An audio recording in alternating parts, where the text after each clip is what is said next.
Hi, everybody. I'm George Siegal. Welcome to the Tell Us How to Make It Better podcast. A few months after Hurricane Ian struck Southwest Florida last September, I went with my wife to a work function of hers here in Tampa. And I was talking to a woman who's a realtor about my documentary film, The Last House Standing, and she said her father-in-law lives in Naples and his house was badly damaged by Ian. I met him a few minutes later, and somehow the subject came up, and the story was heartbreaking, hearing all that he had to go through. I try to be very respectful of people's space, so I didn't ask him to come on here and talk about it at the time. But recently I reached out and asked him how he was doing, and he said he was moving back into the house. So I figured now was a good time to ask him to come on the podcast. So today my guest is Robert St Cyr. He goes by Bob, and he shares all that he's been through since Hurricane Ian as he tries to get his life back to normal.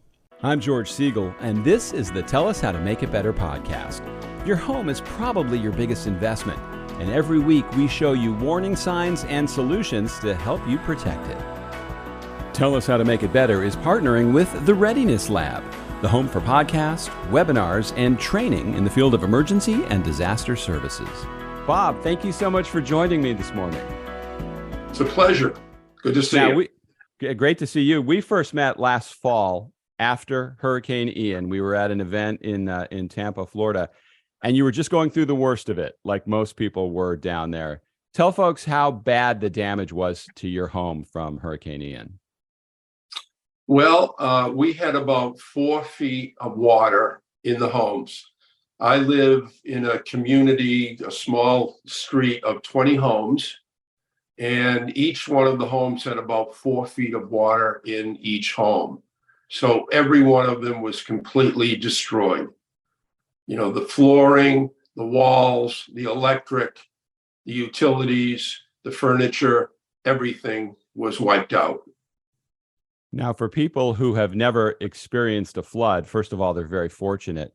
But the house is like a sponge. When 4 feet of water gets in there, people sometimes think, well, it's just the area where the water was, but it goes up into the walls and it ruins everything that it touches. So how bad was it when you were assessing the damage and actually looked at it? Well, you know, we really didn't have an appreciation at that particular time for how bad it was going to be and how bad it could be, because we never dealt with floods before. And all we did was hear about other people who had experienced a flood, but we hadn't really experienced it. So when we came to the house, we stayed at my daughter's house, which was a couple of miles from our house, further east, away from the Gulf. And when we came to the house for the first time, you know, we walked in, we got our cameras going and we videoed, and we could see that everything had been pushed around. The house, the furniture was all over the place, upside down. I mean, to tell you that the washer and dryer, the washing machine was actually literally running while it was upside down on its back in the garage. So we didn't have an appreciation for it. So we really didn't know what to expect. And then we had people come in and look at it and say, you know, you really need to start taking out these walls. Meaning you need to start just destroying the house. So taking out the walls meant getting some hammers and some other tools just to start taking out anything that had been hit by the water. And I was at first saying to myself and to others, I don't want to do that. You know, I didn't have the appreciation for how important it was to mitigate that water situation as quickly as possible. But I had people telling me you have to do that. And even though I was reluctant at the moment, I finally came around and saying, okay, let's get it done. And then and it was interesting because just within a short period of time, a day or two, you could see black mold beginning to spread throughout the damaged areas. Yeah, I had, when I lived in Detroit, Michigan, our sump pump in our basement broke and we just had maybe a foot of water, but it ruined everything in the basement and it wicks up into the wall. And if you don't start knocking that stuff down really quick, you end up Yeah. with far worse problems. Now, when you were watching Ian approach, you have family in Tampa, and Yes. Tampa was the bullseye. We were the area that was supposed to get hit, and we were all Right. thinking, "Oh man, this is going to be really bad." And then the storm turned. So, what was your mindset and preparation for it actually hitting you? Well, not only do we have family in Tampa, but we also have a waterfront condo very close to my son and his family. So we were looking at it and we're thinking, uh-oh, we're going to lose the condo. And so we were kind of prepared for that. And we're watching the news and the weather and all of that stuff. And we thought, we're going to lose it. And then all of a sudden it took that turn, which no one really forecasted with any forewarning, really. And then finally we came around, and my wife in particular said, we've got to get out of here. And there was a news guy on that basically said, if you're anywhere near the water in this area, the Naples area, Fort Myers area, evacuate now. And fortunately, we have a daughter just a few miles from here, further east, away from the water. And that morning, we just decided, okay, we're out of here. So we took the car and drove over to her house, about 2 miles away. And that's where we sat and waited it out. Now, do you have a one-story home or two? One. So you would have had a story. tough time if you had stayed there, because there would have really been no place to go. Well, that's right. And in fact, there were a number of people who stayed in their homes.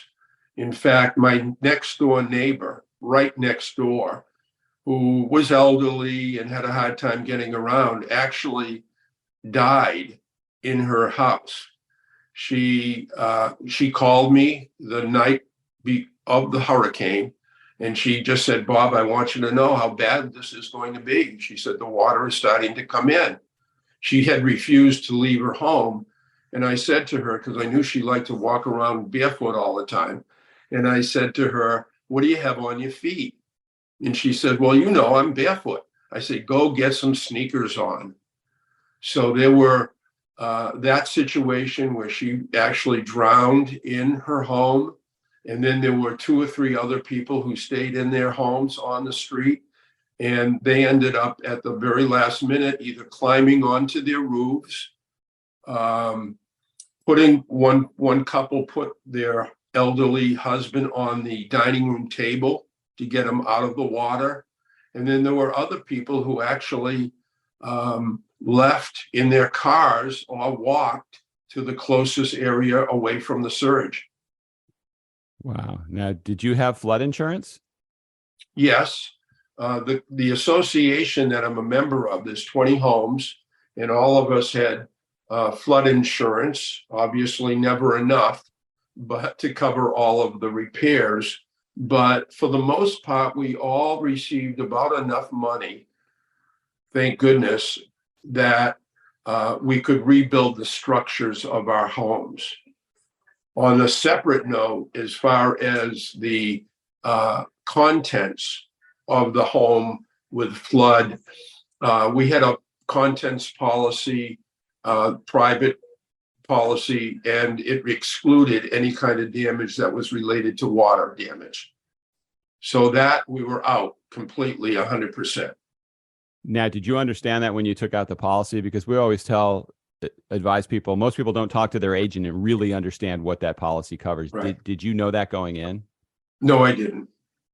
There it was, after all was said and done, you pull out the policy and there it is in black and white, but no one had ever sat down and explained those limitations of the policy and, explain what possibly could happen if in fact there was a flood. So we didn't know that.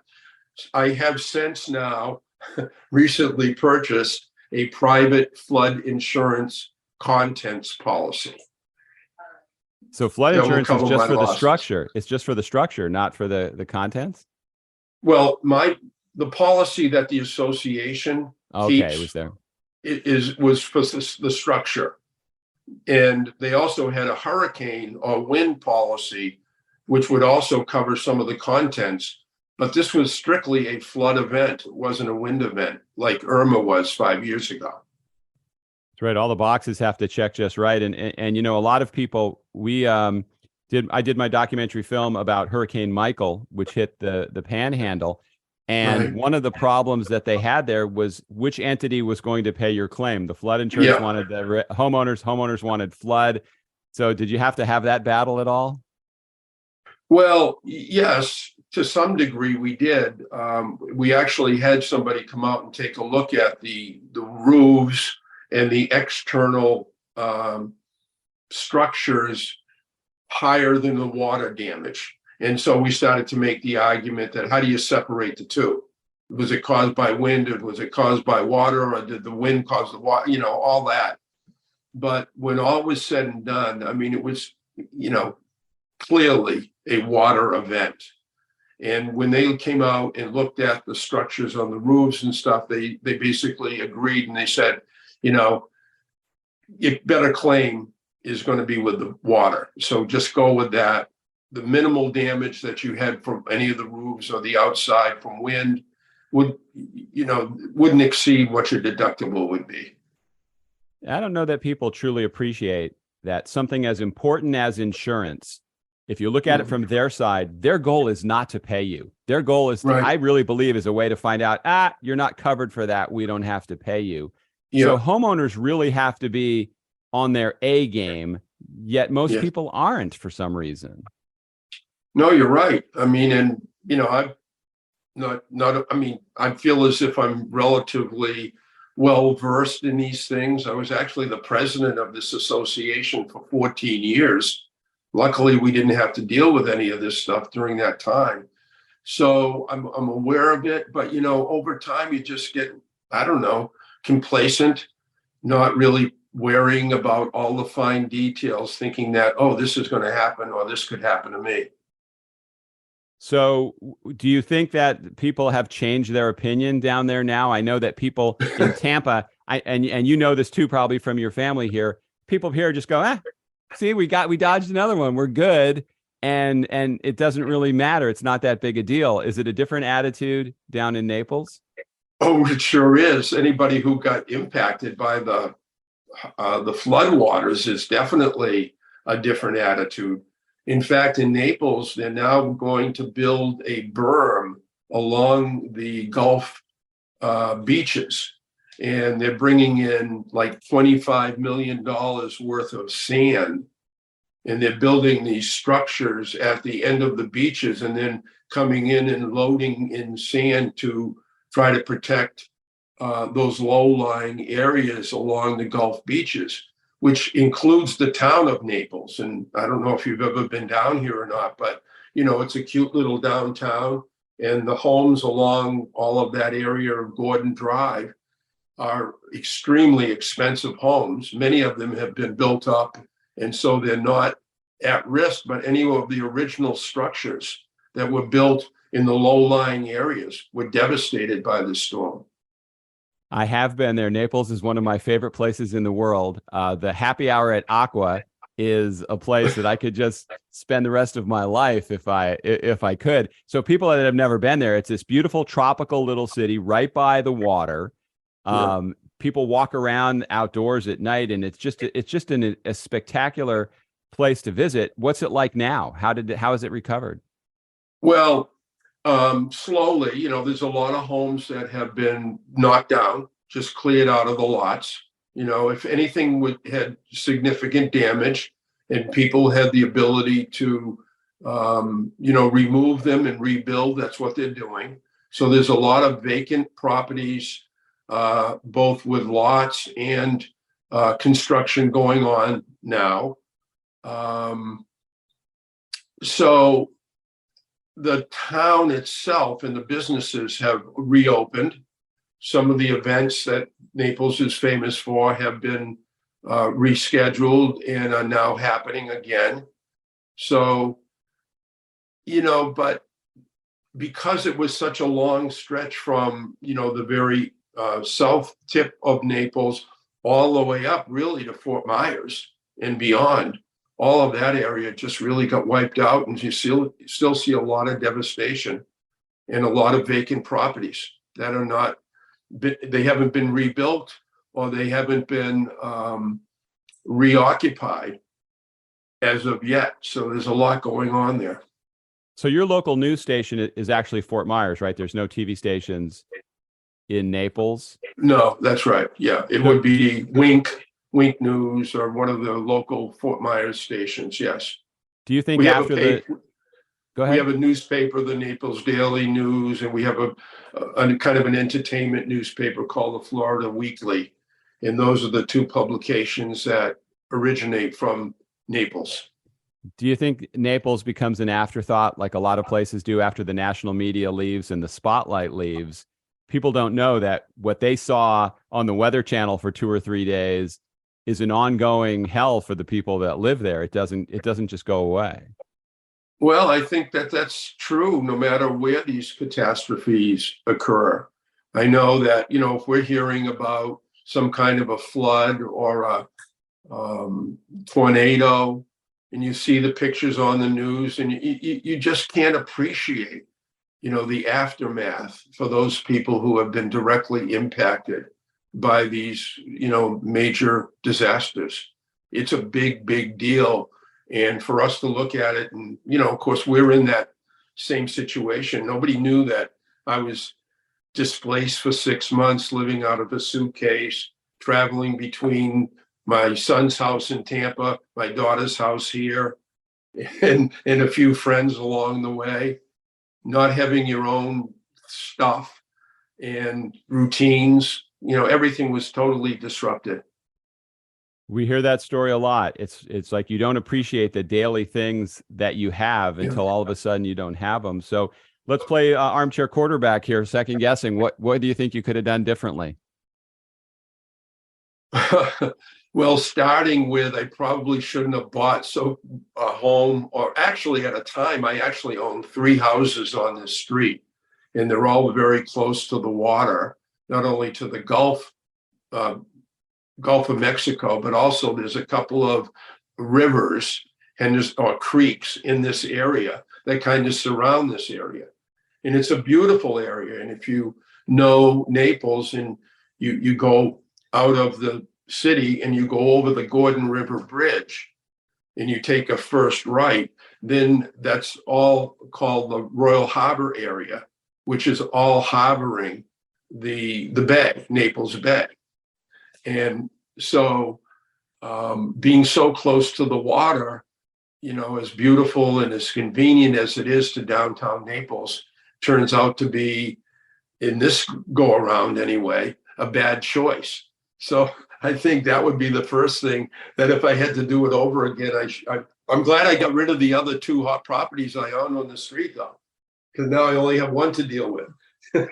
Sure. A lot of people, there's a ranch northwest or northeast of where you are. I think it's Babcock Ranch. Yeah. This whole community that they built sort of off the grid. They can sustain things themselves. They had almost no damage. But what people also have to understand is they have a long drive to the beach if they want to go. Yes. So everything's a trade-off in what you choose. Right. That's true. I mean, this area where we are, just down the street, they're building this 10-story set of condominiums that are starting like at $4 million a piece. And so all of the because we're so close to downtown, we're less than a mile right down to Fifth Avenue South. So the land around here is very, very valuable. And developers are coming in and putting up these mega structures. But when they're doing it, they're keeping in mind the additional regulations and safeguards to build up to, flood levels that are now recommended by FEMA. So your house is it elevated above the floodplain, or are No, you? it's not. You're not. Well, I mean, we're 4 feet. We're about 4.5 or 5 feet high, but the flood areas are recommended to be 9. Yeah. So even where we sit, we're in still the low-lying areas, which is the old Naples, standards. and now it's up to 9. So we're really, if you think about it, probably 4 feet below where we should be. Wow. My wife and daughter and I came down there last summer, and we were talking to the bartender in Aqua, who was also a realtor, and the real estate prices there are just insane. What Oh, they've they are. gone up since COVID. I mean, houses have almost doubled in value. That just seems crazy. Has it come down since the hurricane? No, not really. I think it can. Well, some people on this street, for example, there are some people who, like the person who passed away and someone else who went to a nursing home, they sold their properties after they mitigated the water as is for somebody just to pick it up and then rebuild it. So those prices are, you know, down from where they would be if they would have sold as a, constructed home. But there were people here who bought one of the houses on the street for $600K. And the first time she saw the house, she bought it, sight unseen, so to speak, was after the flood. And that value of that house was cut in half. They're now rebuilding it, and I think it will go back up to where it was. But right now, it's a major dip on those ones that are sitting there without having been reconstructed. Yeah, there's a lot of people in Panama City that saw the value of their place, especially people that had duplexes where the people on the other side decided to just leave. Yeah. The cost of rebuilding can be intense, and it's also, do they have to build it to the current code? Do people have insurance that allows you to advance what you're building and pay for it so you can rebuild it to the current standards? They didn't require people to rebuild to the current flood zone standards, because they really, I think, just wanted to get people to get their houses reconstructed and move back in. So there wasn't a big push down here anyway to require people to build up to that 9-foot elevation that I mentioned earlier. And as long as you didn't change the structure of the house and you were just rebuilding it, they didn't require, as far as I am aware, of anyone to get down there and get building permits and slow down the whole process. So as long as you work with a licensed general contractor and licensed contractors in reconstructing the same house, the same footprint, etc., then I think people were allowed to go back and fix up their places. Yeah, I'm happy they're back in their homes, but that's crazy to say. It's like in Panama City and Mexico Beach, they got hit by a Category 5 hurricane. They're not rebuilding to survive a Category 5 hurricane.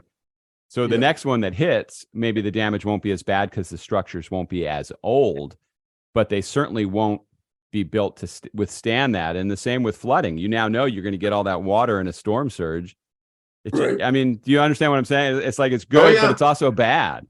Oh, believe me, we struggle with that question daily. What should, is this going to happen again? I mean, we've lived in Naples for 25 years and we've owned this property for about that long.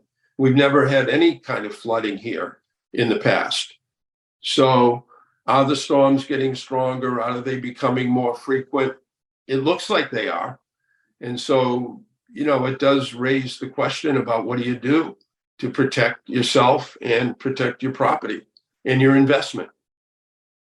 I still want to move there, but now I'm a little intimidated. And even living where we are here in Tampa, it's like we could be next, there's a larger population. It would be worse. What advice would you have for other people? Because like I've said, I live in Tampa. I know that we're a bullseye for a storm. Anywhere in Florida is vulnerable. Now, having lived through what you did, what advice do you have for other people? I don't know one of the other things, George, that is happening is this whole business with what's going on with insurance. The neighborhood next to ours ended up having their hurricane insurance dropped by their provider. We have just learned that our insurance here for hurricane only wind is going to go up by over $100,000. So there's a lot, and that's to be shared by 20 homes. So that would be an increase of $5,000 each home. A lot for that coverage.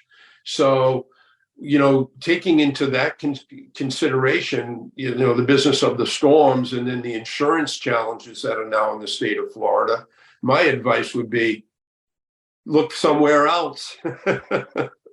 I mean, it's a bad alternative, but it probably necessary to at least think of those things. My guest in my last episode is building off-grid communities in Utah and Arizona, but that's not Florida. I mean, I think that's a great place. I love the mountains and the desert, but if you like being in this tropical environment, it's very hard to replace that. It is. And, believe me, I rack my brains just about every day thinking about, okay, where could I go that I could have the same thing? But I come up empty most of the time. One of the lines from my film was a gentleman here in Tampa said, "This is the cost of living in paradise." Is it worth it? Well, it is, as long as you don't get impacted by the floods, that's for sure. But if you are, no, the answer is no, it is not. It's nothing I could ever. It's the hardest thing that I've ever gone through in my entire life, and I would wish it on no one. And I can't imagine it would be worth going through this again, no matter what the circumstances are. Let me ask you a couple of questions. Sure. That house that I watched a film, that was a fabulous education. And the house that remained up on Mexico Beach, how much did it cost to build that house? They did not give me a dollar figure. I suppose we could Zillow it and see what the house is worth. I know it costs a lot more to go 38 feet into the sand and and anchor it in there like that. But what those guys made a commitment to say, we're putting this here, what will keep it here? And most people don't do that. Most people build just saying, I'm just living for today. We're building to code. And the code's not going to get it done in a Category 5 hurricane. Right. No, that's true. Yeah. What other questions? Well, what do you hope, or what are you expecting that sharing these stories and these situations will do to change things and move the world? Well, I think if people focus on the core of what you're saying, what could have made a difference? Well, understanding and having the right insurance for the disaster that could hit you is your absolute safe gap last measure, because you can't sometimes control the disaster, but then it's the recovery that can go better if you have put yourself in a good position. And the other thing is, don't focus so much on the eye candy in your house. Understand the risks of your house and try to live accordingly. In your case now, you could get 4 feet of water. Maybe the boxes with the family memories are put on a high shelf in the house. When my basement flooded in Detroit, all my tapes from my early years in broadcasting were destroyed. All the kids' toys, family pictures, everything that you put in a box in the basement. You have to think about, if the disaster hits, how am I prepared for it? Yeah. An interesting story. I had a cedar chest, a big cedar chest filled with all of my family photos in the garage. And about 2 or 3 weeks before the hurricane, I started going through them and sorting them out, because Jeff, my son, wanted the cedar chest for his home.